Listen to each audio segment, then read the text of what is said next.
નર્મદાના દેવલિયા 4 રસ્તાથી રાજપીપળા વચ્ચે આવેલો મુખ્ય હાઈવે રોડ પર હજારોની સંખ્યામાં વાહનો દોડતા હોય છે, પરંતુ આ રસ્તો હાલ ખૂબ જ બિસ્માર જોવા મળ્યો છે।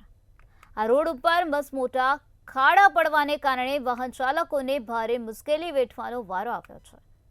આ ખાડાઓને કારણે ઘણીવાર અકસ્માતની ઘટનાઓ પણ બનતી હોય છે, એટલે વહેલી તકે આ રોડની કામગીરી કરવામાં આવે તેવી લોક માંગ ઉઠવા પામી છે।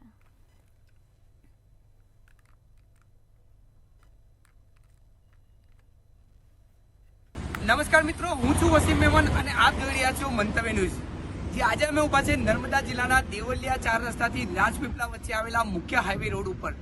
જે આપને જણાવી હતી કે હાલ નર્મદા જિલ્લામાં જ્યાં વિશ્વની સૌથી ઊંચી પ્રતિમા સ્ટેચ્યુ ઓફ યુનિટી આવેલી છે, દેશના ખૂણે ખૂણેથી જ્યાં હજારોની સંખ્યામાં પ્રવાસીઓ આવતા હોય છે, ત્યાંથી થોડેક દૂર એટલે કે દેવલિયા 4 રસ્તાથી રાજપીપળા વચ્ચે આવેલો મુખ્ય હાઈવે રોડ હાલ ખૂબ જ બિસ્માર હાલતમાં જોવા મળી રહ્યો છે। આ રસ્તો કવાંટ, છોટાઉદેપુરથી દેવલિયા, રાજપીપળા, ભરૂચ, સુરત અને અંકલેશ્વરને જોડતો મુખ્ય રસ્તો છે, પરંતુ આ રસ્તા ઉપર હાલ ખૂબ જ મોટા ખાડા પડી ગયા છે।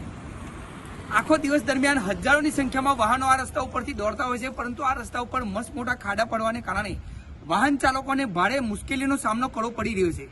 ત્યારે આ રસ્તા ઉપર ખાડા પડવાને કારણે ઘણીવાર અકસ્માતની ઘટનાઓ પણ બનતી હોય છે, તેમ છતાં આ રસ્તાની કામગીરી કરવામાં આવી નથી, જેથી વહેલી તકે આ રસ્તો બનાવવામાં આવે તેવી લોક માંગ ઉઠવા પામી છે। દેવલિયાથી વસીમ મેમન, મંતવ્ય ન્યૂઝ, નર્મદા।